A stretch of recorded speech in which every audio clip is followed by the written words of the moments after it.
जय श्री गणेश हर हर Mahadev Mahadev Shankar YouTube channel में आपका स्वागत है। आज मैं लेकर आया हूँ एक नई जानकारी कि आपको सोते समय झटके लगते हैं, अचानक आपकी आंखें खुल जाती हैं, तो इसका क्या कारण है। तो वीडियो को ध्यान से सुनना, पूरा सुनना, ताकि एक एक चीज आपको समझ में आए, एक एक चीज बारीकी से सुनना, वीडियो को पूरा देखना।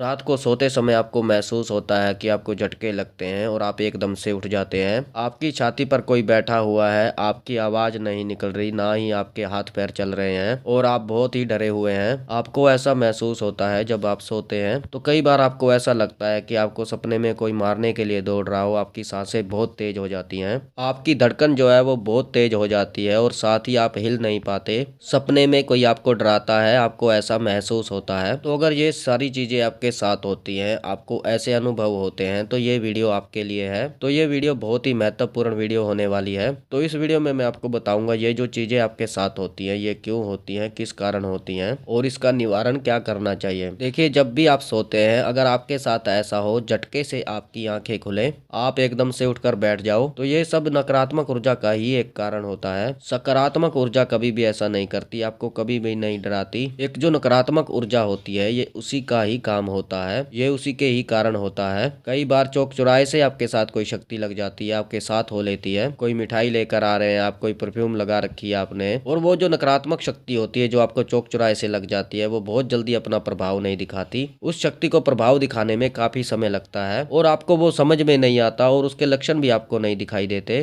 क्योंकि शुरुआत में जो आपके साथ कोई शक्ति आती है, चौक चौराहे से कहीं से भी आती है या कोई भेज देता है, तो शुरुआत में वो आपको सपन के माध्यम से ही डराती है। जब आप सोते हैं तब आपको डराती है, या फिर जब आप अकेले होते हैं तब आपको डराने की कोशिश करती है। आपको भय सा लगता है, ऐसा लगता है आपके आसपास कोई है, आपको भयभीत करती है, आपको डराने की कोशिश करती है। ऐसे समय में आप बहुत ही बुरी तरीके से डर जाते हैं और जैसे जैसे समय बढ़ता चला जाता है वैसे वैसे ही वो जो नकारात्मक शक्ति होती है वो आपके शरीर पर, पूरे शरीर पर हक जमा लेती है, पूरे शरीर पर आपके कब्जा कर लेती है और फिर उसके लक्षण भी दिखने आपको शुरू हो जाते हैं। तो सोते समय अगर आपके साथ ऐसा हो रहा है तो ये एक नकारात्मक शक्ति है जो आपको डराने की कोशिश कर रही है, आपको भयभीत कर रही है, आपको परेशान कर रही है। तो ऐसे समय में आपको सावधानी रखनी चाहिए। यह अधिकतर उन लोगों के साथ होता है जो लोग अपवित्र अवस्था में सोते हैं। अपवित्र अवस्था कौन सी होती है? अपवित्रता वाली ये अवस्था होती है जब पति पत्नी संबंध बनाते हैं, तो तब वो अपवित्र हो जाते हैं। उस समय ये नकारात्मक शक्ति आपको घेरती है, या फिर आपके कपड़े गंदे हैं, आप गंदे हैं, हाथ मुंह आपने नहीं धोया है, उस समय आपको ये घेरती है, आपको जकड़ लेती है। क्योंकि जो नकारात्मक ऊर्जा होती है उनका घर ही होता है गंदगी।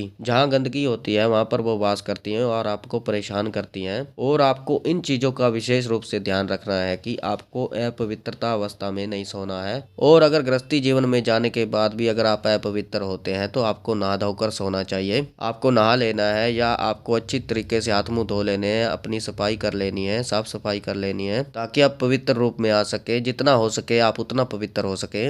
और अब मैं आपको बताता हूँ कि अपवित्र अवस्था में जब ये नकारात्मक शक्ति आपको डराने की कोशिश करती है, उस समय पर आपको क्या करना चाहिए। जिस समय पर आपकी आवाज नहीं निकलती उस समय पर आपको जाप करना चाहिए। देखिए, जो सपने जो होते हैं उन पर हमारा कई बार वश नहीं चलता। सपने में जो आप चाहते हैं, जब आपकी आंखें खुलती है, ना वो आप कर पाते हैं ना वो सोच पाते हैं। सिर्फ वही आप बोल सकते हैं, वही कर सकते हैं जो आपके व्यवहार में होता है। उदाहरण के लिए, अगर कोई व्यक्ति भगवान का नाम नहीं लेता, जाप नहीं करता, पूजा पाठ नहीं करता, अक्सर उसके साथ ऐसा होता है, उसको दबाव पड़ता है, झटके लगते हैं और उसका शरीर नहीं हिलता। चाहे वो कितनी कोशिश कर ले, उसको दबाव पड़ता है, सांस जो है वो बंद होने लगता है। ऐसे समय में वो चाहकर भी भगवान का नाम नहीं ले पाता। तो ऐसे समय में मात्र भगवान का नाम लेने से ही वो नकारात्मक शक्ति है जो वो भाग जाती है। मात्र नाम लेने से वो भाग जाती है। आप भगवान हनुमान जी का नाम ले लीजिए, भगवान शिव का नाम ले लीजिए, आप मंत्र जाप कर लीजिए, कोई चालीसा पढ़ने की कोशिश कीजिए। तो मंत्र जाप बहुत जरूरी होता है। मंत्र जाप आपको जरूर करना चाहिए। कोई ना कोई चालीसा आपको पढ़ना चाहिए भगवान शिव का या हनुमान जी का। क्योंकि जब आप कोई मंत्र जाप करते हैं, कोई चालीसा पढ़ते हैं, तो उसकी आदत आपको हो जाती है। वो आपके दिमाग में बैठ जाता है, आपके जहन में बैठ जाता है, आपको याद हो जाता है। याद होने के बाद, आपको उसकी आदत होने के बाद वो आपके अंतर मन में चला जाता है। क्योंकि सपने जो होते हैं वो आपके अंतर मन का ही एक उदाहरण होता है। सपने जो होते हैं वो आपके अंतर मन से ही उत्पन्न होते हैं। तो जब वो जाप है आपके अंतर मन में जब चला जाता है, तो कोई भी शक्ति आपको, अगर नकारात्मक शक्ति आपको परेशान करने की कोशिश कर रही है, आपको नुकसान पहुंचाने की कोशिश कर रही है, तो जो आपके अंतर मन में पड़ा जो जाप है वो उसको दूर कर देता है, उस नकारात्मक शक्ति को दूर भगा देता है। उस नकारात्मक शक्ति का कोई आप पर वश नहीं चलता। इसलिए आपको मंत्र जाप की आवश्यकता होती है, हनुमान चालीसा या कोई सहस्त्र नाम की आपको आवश्यकता होती है। अब आपको करना क्या है, जब भी आप सोएं तो हाथ मुंह धोकर सोएं। सर्दियों में है तो हाथ मुंह धोइए गर्म पानी से, और गर्मियों में है तो नॉर्मल पानी से हाथ मुंह धोकर आपको सोना है। हाथ मुंह पैर धोकर अच्छी तरीके से कुल्ला बुल्ला कर फिर आप सोएं भगवान का नाम लेकर। अगर आप चाहें तो कोई सोते समय मंत्र जाप आप कर सकते हैं, हनुमान चालीसा का पाठ कर सकते हैं, कोई भी आप पाठ कर सो सकते हैं। इससे आपके लिए उत्तम रहेगा, क्योंकि जब भी आप सोते समय मंत्र जाप करते हैं, कोई पाठ करते हैं, तो वो जो मंत्र जाप होता है, वो जो पाठ होता है, आपके अंतर मन में बहुत जल्दी प्रवेश कर जाता है। क्योंकि आपको जो सपने आते हैं वो आपके अंतर मन से आते हैं, तो कोई भी नकारात्मक ऊर्जा होती है, कोई नकारात्मक शक्ति जो होती है, वो आपके अंतर मन में कभी नहीं जा सकती। आपके अंतर मन से वो दूर हो जाती है, आपके अंतर मन में कभी नहीं बैठ सकती। तो आप ज्यादा से ज्यादा मंत्र जाप कीजिए, ज्यादा से ज्यादा प्रभु का गुणगान कीजिए, जितना हो सके उतना ज्यादा प्रभु का नाम लीजिए, ताकि इस प्रकार की दिक्कतों का सामना आपको ना करना पड़े।